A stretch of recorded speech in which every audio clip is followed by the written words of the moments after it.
Welcome once again to Zero Prep, 2 minutes to set up pod, also known as Mighty White's podcast, episode 344. I'm Jack, as always, joined by Casey. Yo. How's things, mate?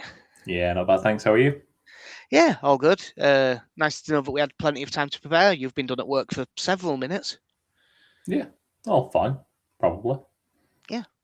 But it appeared that we were able to prepare well enough to get a 1-0 win against Fulham. Yeah, and the result I think we deserved. Yeah, well, I mean, it says a lot. You can't see the notes forever, but the first question is, deserved win? Yeah. Fulham, you would not have thought, looking at Fulham, that they were on the sort of run they are at the moment. Yeah. Well, they were like 7 unbeaten with like 4 of them wins. Yeah, like they're on a pretty good run at the moment, but they just, outside of the first 10, 15 minutes where I thought they moved the ball around quite well, I didn't think there was a whole lot to them. There was maybe like a 2-3 minute stretch in the second half where they kept possession for ages, but didn't ever really go anywhere with it. Yeah, they did play some nice stuff to get out from the back at the times that we really pressed high, which we did a fair bit in this game. When they got it right, they were able to move us around quite well and get out. But it seemed like they'd get out into midfield and they'd take 4 players out of the game. And 10 seconds later, they hadn't gone anywhere and we were back in a shape. They never really took advantage of it. Yeah, like I know. So I think we lose something in as much as I know a lot of people are critical of Noah Okafor and his pressing on that left hand side.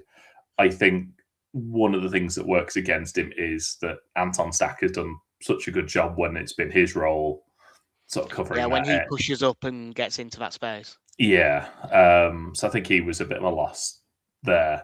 But yeah, like you say, they played a few nice triangles out, and as you said, it would get to Emile Smith Rowe, and that was about it, really. Yeah. For the bits of the play that they had, and I can't remember exactly what the sort of possession was. I think they edged it, but chances wise, it was definitely us. I mean, they only had, I think, one shot on target that was a nothing one, and the only real chance, the only like scary moment they had was when Darlow comes out of his goal, misjudges the bounce, and just heads it straight back to him. Yeah, which is that the one he could have waited and it was going back to him in anyway? I'm trying to remember. No, that one was early in the first half where he came out for one that if it that had so much pace on it, it'd have got there easily. No, this is in the second half. He came out for one. Strauch, I think, had it covered anyway, and if he just stays in his box, I think Strauch just heads it back to him. But either way, it's getting cleared, and he comes out, sort of shouts for it, makes Strauch get out of the way, and does a me-esque header. Yeah. And luckily, I can't actually remember who had the shot now. I'm going to say Smith Rowe, but that could be a lie. It was a looping left-footed effort that went plenty wide. Yeah. But I mean, we may as well do it now. Like I saw a lot of, and including Daniel Farke saying he kept a clean sheet, so it's brilliant. Like don't get me wrong, if he's dropped Perry and Darlow's in, then Darlow should stay in because he didn't. He did one thing wrong that didn't cost a goal. That's fine. But I did see a lot of the marked improvement. He didn't have out to do. I'll give you that his long kicking's better because it is. But it was. I think that we probably win that game 1-0 regardless of who's in goal. Yeah. Yeah, I think the goalkeeper situation, as I think we said before, it was a bit odd the way he spoke about it in the press conference prior to the game. I think it's probably better now that at least he's sort of explained it a bit more post Fulham, in as much as saying that he probably needed the timeout. And one thing I will give Farke credit for is he's been more decisive about this than he was with Meslier, because it did look at a point like he was going to live and die by picking Alain Meslier. So whether it's a case of, in Farke's mind, he's got sort of a set period of time of keeping Perry out of the team, or if this is Darlow's position to lose now. I don't know, but he did speak of it as just him needing a bit of time. He's had an injury, possibly still settling in. So yeah, I think. I mean, if I think Darlow's got the shirt now, and I think if he doesn't screw up, he'll probably play up until the Birmingham game, and then Perry will come in for that. And if Perry has a really good game, maybe he keeps his place, but we'll see from there. We probably will need a goalkeeper if we find somewhere for Perry to go in the summer, but that'll be a summer problem. As I really liked there was a few performances that I thought were good in this. I think just about everyone had Ampadu as man at match. I think I had him down as man of the match. I thought for what wasn't a good game of football, I think it was lacking quality. Was the game overall? I think it's the one. I do think on the preview I might have said it won't be one for the neutrals, which I think is one of those nice things where I think we're right. But the lack of any, you could tell in the crowd. To be honest, thank you to Harry Wilson for doing that incredibly cynical foul, because it got the atmosphere going. Yeah, it just. I thought Ethan Ampadu showed a level of composure that most didn't during that game. I don't know if I could call it. You couldn't call it a midfield battle. It was a midfield. Squelch. Yes, I will take that. Yeah, not a lot in the way of good final balls, and like I said, it wasn't even as if either team was getting into many good positions. I know we had more than they did. Oh, we had far more. Like again, XG not everything, but theirs is like 0.3 something, and we were about 1.5. And like Strauch had a pretty good headed chance from a corner. Justin had a decent one breaking into the box that he put straight at the keeper. The Goodmanson one where he could have driven it low across the box, either for a cross or a shot, but he just spooned off into the cop, was quite a good opportunity. Brendan Aronson's lob. Oh, I mean that right. But Bendy, you've been great lately, so it's all good. But that was a horrendous attempt. If the ball is dropping like that in front of you, straight down, you don't try and side foot it on a half volley. You just put your laces through it before it hits the ground. Like that's how you strike that ball. It was a terrible decision and terrible execution. But again, he was pretty good. Yeah, I mean, we went with the 3-4-3. It was, and obviously we had the late news that Biol and Stack were out. Yeah, which really worried me, to be fair. Definitely forced a reshuffling, and the one thing I did feel comfortable with going into that was I was like, well, at least Ampadu and Gruev have played a bit in midfield together. So I was fine with that. And then what were we? I'm trying to think now. Was it? It was Justin, Roden, and Strauch as a back three. Yeah, and I thought James Justin did really well in that role. Yeah, he looked good. Good to have Jaden Bogle back in as well. Yeah, I said that back three, playing Justin as a right centre back, I was pretty happy with. I thought, despite a couple of bad decisions in the final third, I thought Goodmanson was excellent. Without the late assist for Ampadu, I could have been persuaded to give Goodmanson man at match. I think he was second. Like I think we could have gone either way, and that pushed it over the top. Like Roden and Strauch were just good right through. Gruev was largely solid. Calvert-Lewin had a pretty good game. As you said, Okafor was a little bit quiet. I wasn't surprised when he was the quote unquote by Farker standards early sub. because Nonto came on for him in the 70th minute. Yeah. And bless him, the first thing he did, pick up the ball, try to beat two people and smash it, and try and smash a shot that was never on. Yeah, but I still think he should be getting more football than he is. But I don't think he was brilliant or anything. The more interesting subs were 81st minute. Tanaka for Gruev, so you've got more attacking option in centre mid, and more importantly, Metcha for Bogle. So going back to the back four and pushing an extra man forward. And it did say a lot that our subs were that, and their late subs before the goal were like him taking Jimenez off for Kusiasare, who I don't even know anything about, and taking Harry Wilson off for Issa Diop and going to a back five themselves. Yeah, I mean, at that point, given what they'd been creating, I wasn't at all surprised. There was very little that you could say about Raul Jimenez in that game, other than he's a whingy sod. But I think that there is a player that you could say even less about, just judging by your reaction to their performance. And I don't know if you remember this that you said in the ground. I absolutely remember this because I went, "Who's that big bastard they brought on?"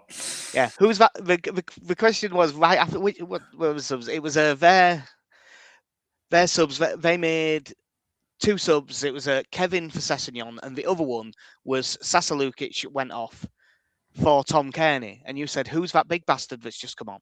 I went, "Where? In midfield?" "Well, Tom Kearney. He's not that big." He went, "No, the big ass lad next to him." I went, "Sander Berger. He started." And you went, No. "Wow, really?" Yeah. He had made zero impression on you at all. About an hour in, just going, "God, he's big. Has he been there the whole time?"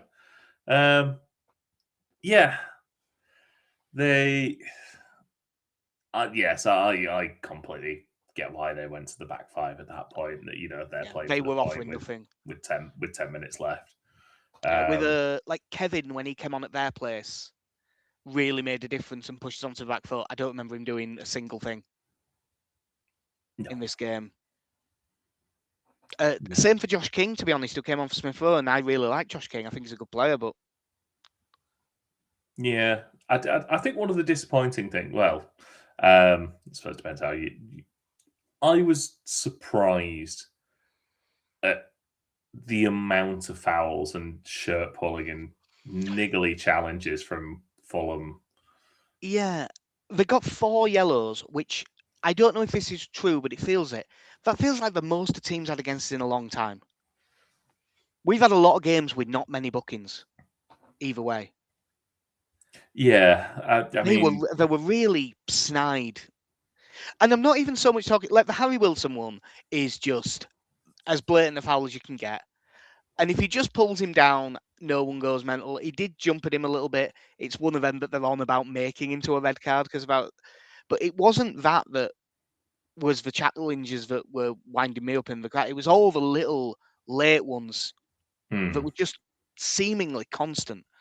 I know statistically he gets some of the most fouls of anyone in the league, but like that Sasa Lukic is a right snide little fuck. He's quite a good footballer. I'd probably really like him if he played for Leeds.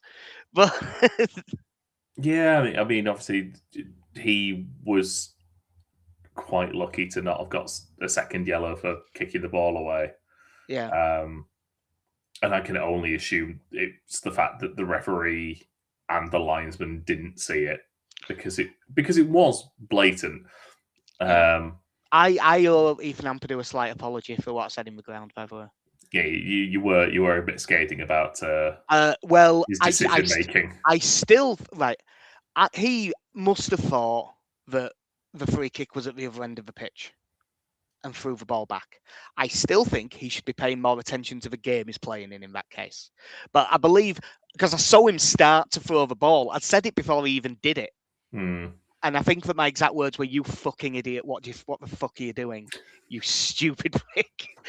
Because I could see what he was going, and then he got himself booked. But it was it was still a yellow card, but it was him not paying attention rather than him being an idiot. And I did call him an idiot. Yeah, he made up for it. Yeah, at by least. being the best player on the pitch. Yeah, I genuinely, I know Fulham are obviously missing players, but they were not good to watch. I No. was amazed, sat there thinking that they'd won as many out of the last 6 or 7 games as they have. It's another one adding to that theory I've got that no one outside of like 3 teams are good. Yeah, It's all just really homogenous, and everyone's which is probably because the league is. I don't know, because we'll have to see, because you're not going to see 14th in the Premier League play 14th in La Liga or Serie A. I don't know if the standard of the league is a bit lower this year, or if it's higher but really even, which is making it resulting in a few poor games. But when you're having a game like that, where we're on top, but going 5 minutes left, if someone has said it ends 0-0, you'd have been, yeah, it sounds about right. But we have the absolutely outstanding world-class substitute appearance of Lucas Mecha, who the pass completion came on, basically did nothing right for about 6 minutes, then nearly scored with a header from a corner, but was very unlucky. It was a really good header, and then did score from an Ampadu cross to win the game. I mean, it's a fantastic sub-appearance, even though your first 5-6 touches were pretty awful. Because weirdly, after that first header, even the couple of little touches he had were good. He just needed one good touch to get himself going. Yeah. He has to say, I think, first 3 touches were just all passes given away. And then, really close with the header. And the chance he takes is absolutely fantastically dealt with. Yeah, it's a really good finish. I think is that 5 for him this season? Yeah, I think he's hit 5. Not just for a free transfer. A free transfer who won't be on the most ridiculous wages in the world, who came in, as soon as we signed him, we were like, well, that's the backup. Yeah. If you get a free transfer backup striker and they've got 5 goals in January, when you're bottom end at league, that's excellent. Yeah, I think for the most part, you'd say we've got for everything from him that we would like to. I think he certainly has. I think he's probably a very good option for us to have off the bench still. I would quite like to see him a bit more partnered with Calvert-Lewin, but you also can't argue at the moment that the way he's picking the team is getting results. Yeah, it'll be interesting. Obviously, there is an argument for doing it against Everton, but I'm not sure that's the right one to do it against. Their centre halves, so it'll be Tarkowski and O'Brien. So I think I'd probably rather have the quicker, more buzzy lads running about him than for that one. It could be, though, that Mecha doesn't play that much.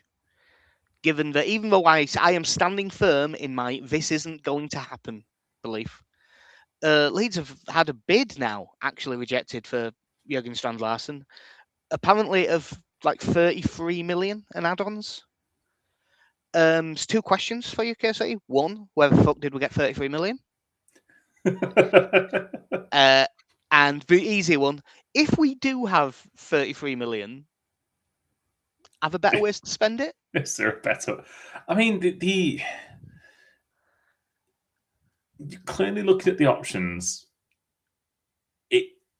whilst I would like it, just taking out the context of the season right now, on a purely, do I rate him? Would I like him in the team? Yes.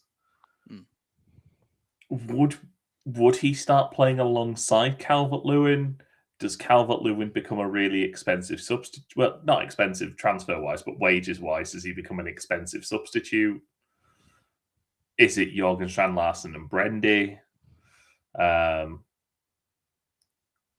It seems an odd one when we really need a left back. Yeah, it's a weird thing. Like, he will. I know that he hasn't been great this season, but he's been playing for Wolves and he's had some injuries. I'm more looking at like how good he was last season and thinking, yeah, it's a good player. It's a good player that suits the system completely. And he's only 25 and he doesn't have the injury records that our current strikers have. Hmm. So, like, if the option is there to do it, and they think, no, we're signing him because he'll play nearly every game for the next 5-6 years, hopefully, then it's probably worth doing it. But I wouldn't want to drop Calvert-Lewin. I'd want to go to the two big lads then. And Yeah. I am looking at where we are right now. I'm thinking, for 30 million, can you get a left back that can maybe also play left centre back?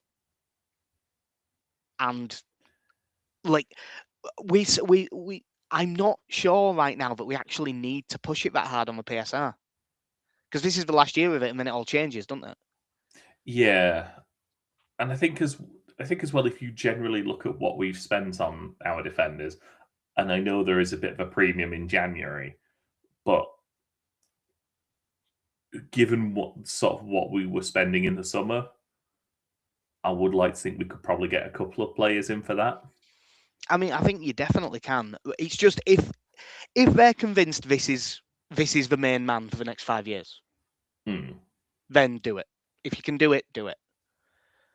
But I I aren't 100% convinced. I do not think it would be a bad signing in any world. I'm just not sure it's right what we need now. I do wonder. My tune would change a bit if they manage to structure this in a way that really doesn't screw us over, where it's like, oh, it's actually a £5 million loan fee, and then we pay 35 in July next year. Next year, this year, we've gone past, but in the Yeah. summer. But yeah, we'll see what happens with it. I'm not. Part of it might just be me not wanting to get excited about it, because I still steadfastly, I don't think it's going to happen. I think Mateta's going to leave Palace, and I think Palace are going to buy Strand Larsen.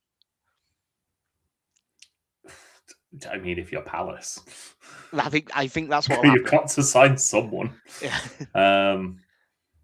Yeah. I mean, the other thing I think that was spoken about was it on the Square Ball when they had Graham Smith on, and sort of the talk of, is Joe Peru used as, did they attempt to use him as a make weight, in as much as, look, you will at least play the second half of this season as a Premier League striker. And it can be your main man in the Championship next year. Yeah, you're a guaranteed starter next year. And whether that, because I think at this point, if you're selling Joel Peru just for straight cash, I mean, I know that the Championship is getting ridiculous now transfer wise, but what do you say about 10, 12 million? Something like that. Like, That's we paid about 12, I think. There was add-ons, and as we got promoted and he was top scorer, we will have met those add-ons. So it's probably 15 or 16 by now. But yeah, it could potentially be more then, but yeah, whether you can negotiate something like that, because as I said, I don't want to lose Joel Peru unless someone else is through the door. And again, for me, it makes more sense for that to happen in the summer than now. But if you have the opportunity to get someone who you see as being a long-term player, then yeah, I can understand bringing that timeline forward a bit. Yeah, because the other side of it, in terms of when I'm worrying about the money and stuff, is this does sound like it'll be roughly 40 million for a player that was having 65 million pound bids on him a few months ago. Yeah. So like we'll see where we are, but yeah, I'm refusing to get excited until like something really happens. It would be, if nothing else, it would be a real statement of intent, which we have seen before, and they usually don't go well.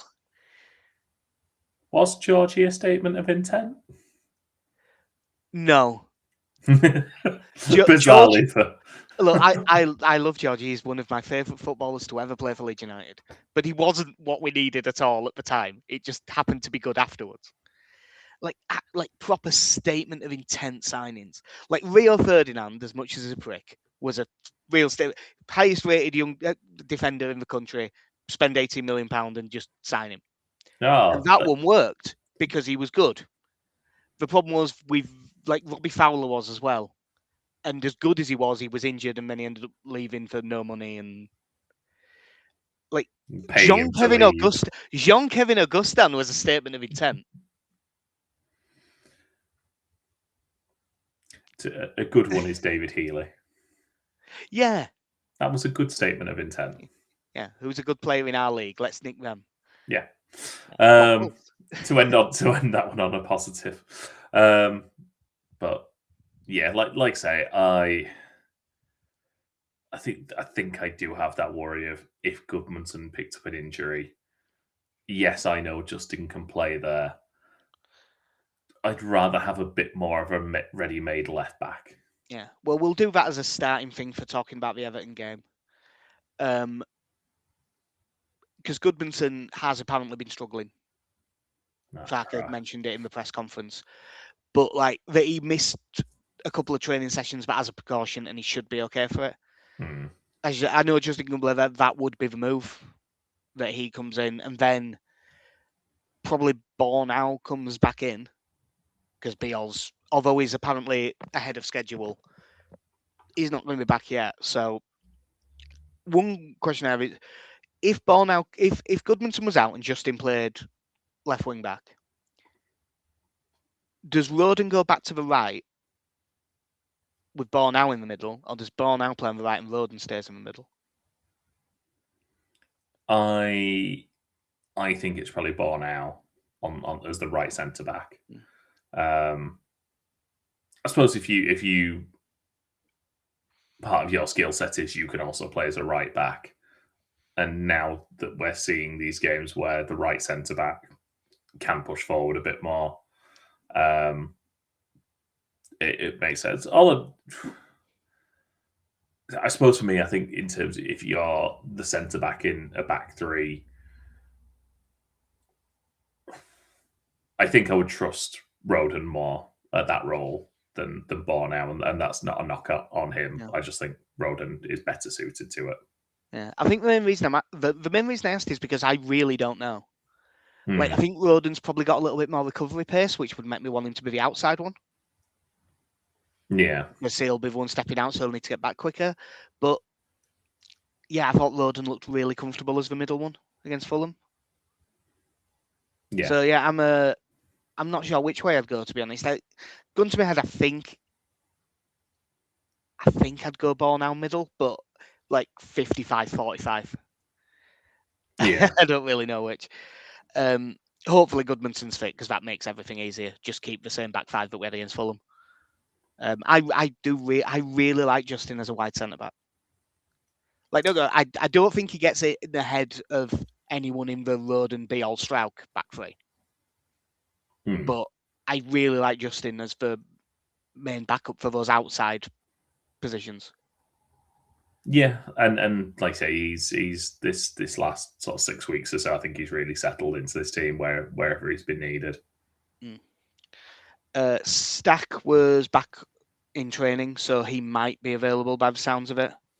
Still no Biol. Apparently James is on the grass, but he won't be ready yet. So it sounds like outside of Biol, it sounds like we've got a fairly full contingent.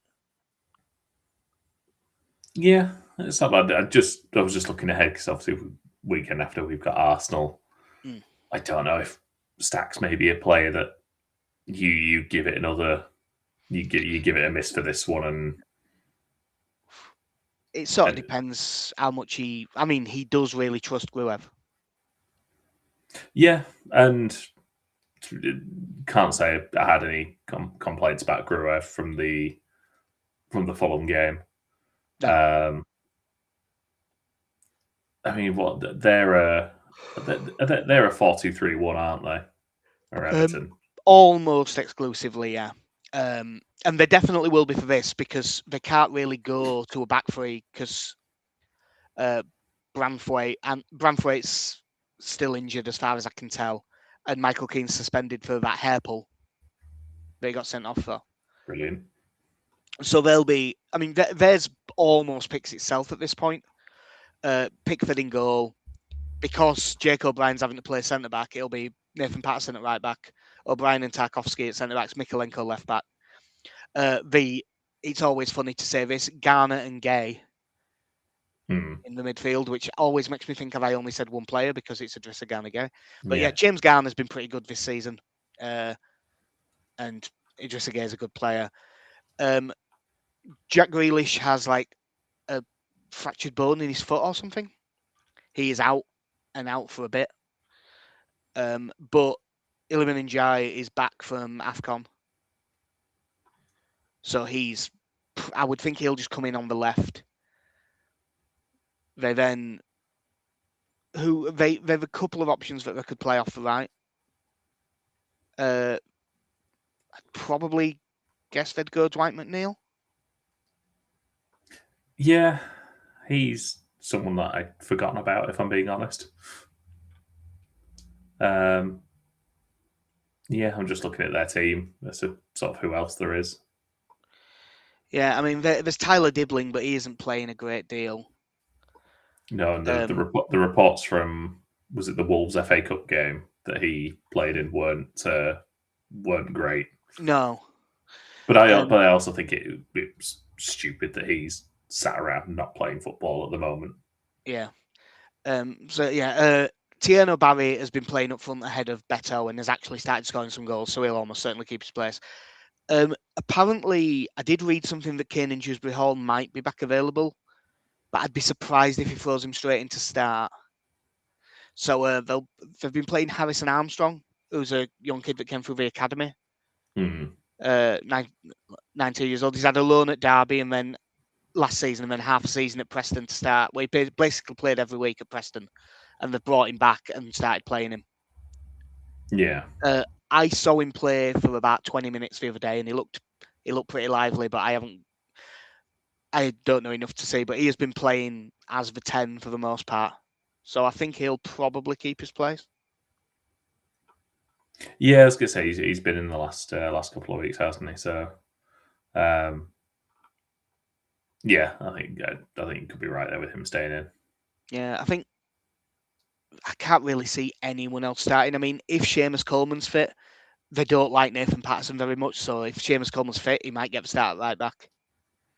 But that's about the only thing that I think looks likely to be a change. Iliman Ndiaye is a great player. Yeah, I think because he's one of the ones. Because I think I remember first seeing him when he had that really good season in the Championship with Sheffield United, didn't he? And he was at Sheffield United, yeah. Was it they won the league and he left? He went to Marseille, which makes you wonder what sort of person he is. I think it was Marseille that he went to from Sheffield United. Yeah, and then back after a season to Everton. But yeah, he was like, I was just checking because I thought it was like Sheffield United got him off Boreham Wood, like before he was even playing senior stuff for them, and he had a loan at Hyde United, and then just was playing at Sheffield United. Yeah. It was a weird out of nowhere one, but he is a proper can do something out of nothing player, and you need one of them, which is why I'm so sure he'll be the one that starts over now Grealish is out, because they'll need a spark. Yeah, I mean, I think before, I think he was playing at 10 anyway, wasn't he? With Grealish on the left. So I think, like you say, if Grealish is out, he's probably the obvious choice to slide across.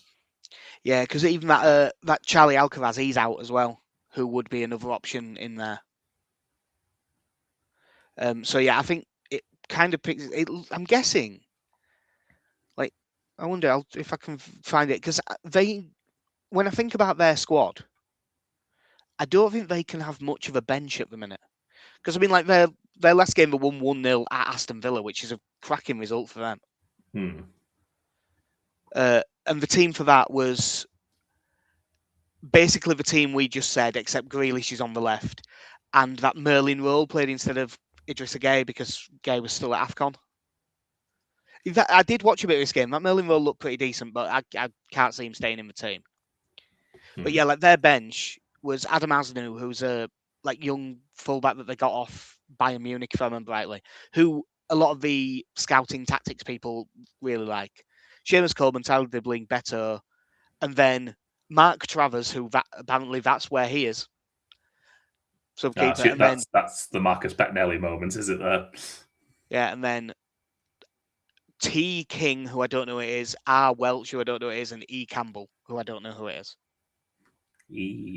So like, it looks like they're not having a massive amount of squad depth at the minute. Yeah, there were times when I thought our squad was a bit thin, but then you see their bench like that, or they were also they only named 8 subs as well last time out. Yeah, it's a bit like when I looked at Man City's bench for that Champions League game. Although it does have Jeremy Doku on it, there were also like 3 names on there I just didn't know. Yeah. So it's a weird one. I'm still trying to get my head around the fact that we are a point closer to Everton than we are far away from West Ham. Yeah, it's starting to get quite congested, isn't it? Like we are as many points behind 7th place Brentford as we are from West Ham, who are 2 places below us. Yeah, it's obviously Leeds won. That's the main thing. Us and West Ham fans will be having the similar thing of going, that's a great result. It's a shame they've won.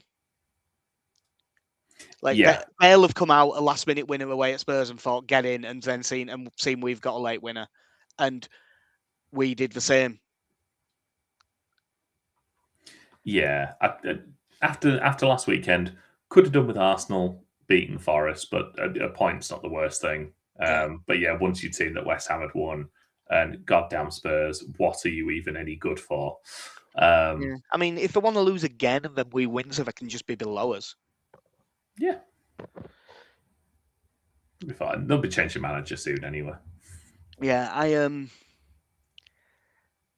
like you can't look at that and not start thinking, oh, them above us.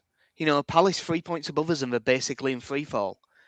But because we aren't, that's something we can worry about in April if it happens to go well. I just want to see that gap at the bottom increase. Do you think that there's anything odd that we might see from Leeds? Like if, let's say that Goodmanson's fit, but Stack is probably on the bench. I think the only thing that, if Goodmanson's fit, Darlow, Bogle, Justin, Strout, Roden, Goodmanson, Ampadu, Aronson, Calvert-Lewin basically picks itself. Yeah. And then it's who plays centre mid, I think probably Gruev, and who plays off the left if Aronson is nominally off the right / in midfield as an 8. Which will probably be Okafor, but you could argue Kononto. He's not going to start him, is he? No. He's never going to start him. Yeah, I can't see it bringing too many surprises. Like I said, I think it mostly comes down to the fitness of. Yeah. I mean, like you could definitely make an argument for it being Mecha instead of Okafor. Like, I certainly wouldn't mind seeing that. I just think if there's a team where I'm less bothered about it being that, it's this one. Because I actually think I listened to a bit of the interview that the Australian guys did with an Everton fan, and the thing he was most scared of Leeds is when we press high and like really get after them, which made me think, yeah, the free making sure Aronson's right up there for the press, even if he's in the 2, and like Tanaka plays in the midfield role. Yeah, he's probably the upside, probably worth it. I suppose the problem is if you're from an attacking point of view, I look at it as if you're going to have Ampadu and Gruev starting, then you can have a really solid sort of four in the middle and allow either Roden or Bornau to push on a bit further on the right-hand side. Yeah, especially if everyone's fit and it is Justin. Yeah. At right centre-back, and that just really frees up Bogle to properly go at Mykolenko, and I don't particularly rate Mykolenko defensively. Yeah, and then... Yeah, I'd really like to see us go with the front two at some point, but again, I think you do have just the case of, look, we keep playing either one centre forward or Aronson playing higher, but the results are still going that way when you're not playing Calvert-Lewin and Metcher, or starting them both in the same game anyway. I'm not a massive fan of Metcher on the left. I don't think it works that well. No, I didn't mind it so much for that. I know that he had a bit of a nightmare with his first few touches. I didn't mind it so much in the Fulham game because we were going for it and he wasn't playing left wing. He was playing more up front. Yeah. Because everyone was pushed up so high anyway. It was a 4 against 4, basically. Yeah. I liked it less against Man United when he kept getting the ball on the left and losing it. Yeah. It is something I would like us to sort of try out a bit more, especially in sort of in situations similar to Fulham, where look, there's not a lot of football actually going on here. Let's just get it in the mixer. Percentage football. But yeah, I think ultimately it'll still be Okafor that ends up starting this. Yeah. I was just checking messages because I was assuming that I would get some with some scores on, and I have. As per usual, because it's my fault for sending the message quite late, not heard back from Connor yet. It will be us winning, I can tell you that. Both Alex and Little Danny have got a 1-1 draw. Benny's got a 2-1 win. What are you fancying, Casey? Based on nothing at all, a 2-2 draw. 2-2 draw.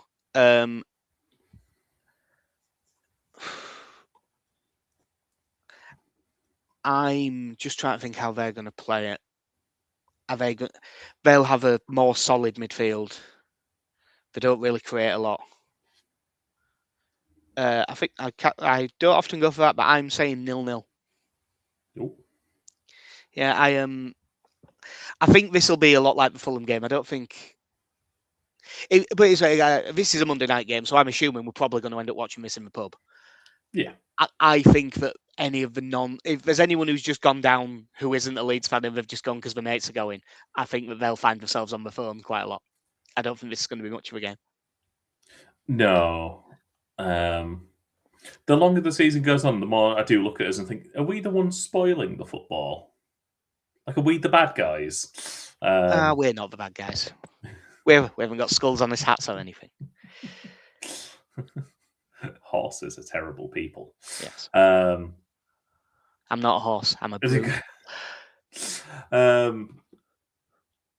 Yeah, I'm trying to think how this one will play out, but yeah, I think it will be fairly. It's hard saying this other game. I think may end up in a 2-2 draw, but again, I can see it not being great quality. But I don't know actually, because we've not been giving up the big chances as much, have we? No, we've defensively been really good lately. There was a stat that the Athletic put out earlier today. We've conceded the fewest shots from errors of any team in the league. I think it was 8 all season. Which I'm a little bit surprised about, because I thought there was enough early on. Yeah, it wasn't the fewest goals, because we've conceded 3 goals from those 8 shots. Yeah. But it does seem that we've really tightened up back at the back, which it always gives you a chance. I say that because I think it's going to be a relatively poor game. and I'm going to stick with 0-0, but I look at that and I think, right, who's the something out of nothing players? And if we pick Ampadu Gruev, then it is probably not going to come from like something special from midfield. So it's probably just Calvert-Lewin. And for them, they've probably got two because it's probably Njai or McNeil. Yeah. There's not going to be a massive thing. So yeah, I'm going to say 0-0, but a goal from a set, like something from a corner, wouldn't surprise me at all. We're massive. They're massive as well. Yeah. The one thing that I'd be interested to see is if it is 0-0 after 70 minutes. I'd very much like to see Buonanotte in this game. I'd forgotten all about him already. I think he was right. He got it right against Fulham. He didn't bring him on. Got the late winner. I think this is more of a sort of game that'll suit him. I think there'll be because Everton are at home. If it's 0-0 with 20 minutes left, they're not going to sit back and settle for a point. Yeah. They'll step out and there'll be more space, and then that's when you probably want someone like him on.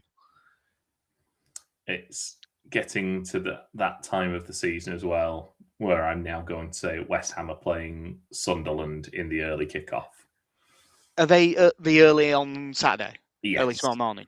Right, cool. I'll probably watch that then. So, again, it would be ideal if Sunderland could keep up their form and win this one. Yeah, if you have the fixtures up, because I haven't looked, it's probably still worth seeing who Burnley are playing and who are Forest playing. Let's have a look. Let's just go back to the Premier League one. Because I looked ahead for West Ham, because when we've got this run, they've, as I said, they've got Sunderland tomorrow and they've got Chelsea next week. Right. So whilst we have Arsenal, it's a game I would also expect Chelsea to get points from. But by the way, Burnley are winning. Who have Burnley got? Spurs at home. Burnley are winning that, and Thomas Frank will get sacked. Forest are away at Brentford. Brentford have got a really good home record. Brentford is 7th. I was just going to correct you and say no. Brentford have just got a really good record. You didn't need the word home because I watched that game and I don't believe it, Jack. Yeah, Brentford are, and let me make this very clear: 3 points off the Champions League. How? I don't know, because Keith Andrews, who I did nearly call Mark Andrews then, because Keith Andrews is apparently a much better coach than he is pundit. Now, admittedly, if he'd have just like never opened his mouth the entire season, he'd probably been a better coach than he was a pundit. But still, like, you know, you cannot argue with them being 7th. It's fucking good going. What a weird season. Yeah. What a not nice fella. He might be nice. I'm basing that. It's all right. I'm basing that on him being a little bit annoying when he's in a studio. That's not fair. I tell you, imagine if you walked into a bar and you saw him and Andy Hinchcliffe together. Well, I mean, if I had to talk to one of them, I'm picking Mark. I call him Mark Andrews again. I'm picking Keith Andrews every single time. See, you're getting mixed up with Mark Andrews.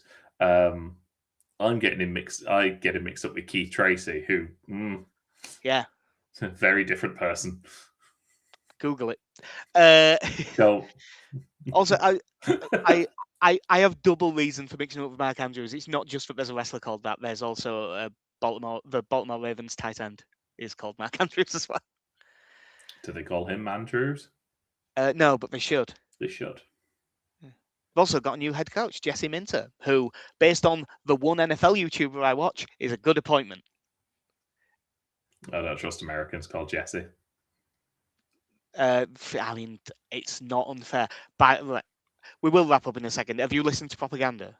I've heard this. I've heard. So I'm dead serious. If you haven't and you listen to the Jesse Welsh bit, have if you've got a stress ball or something in your room, genuinely have it. I was waiting at a bus stop coming home from work, and I was legitimately annoyed. Like, oh god, I'd just shut the fuck up, Marshall. He's all PR. He's all complete liar.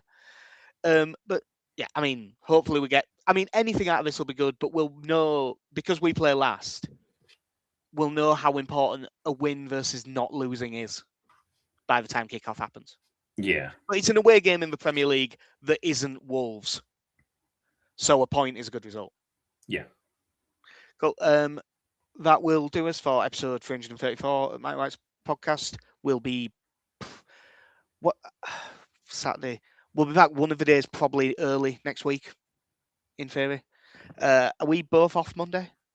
Yes. So maybe Monday before. Monday's the game. Tuesday, we'll have to see. I think I can do Tuesday. We'll have to see. But yeah, that'll do us for episode 344. I've been Jack, see you I mean, Casey, have a good one. in a bit.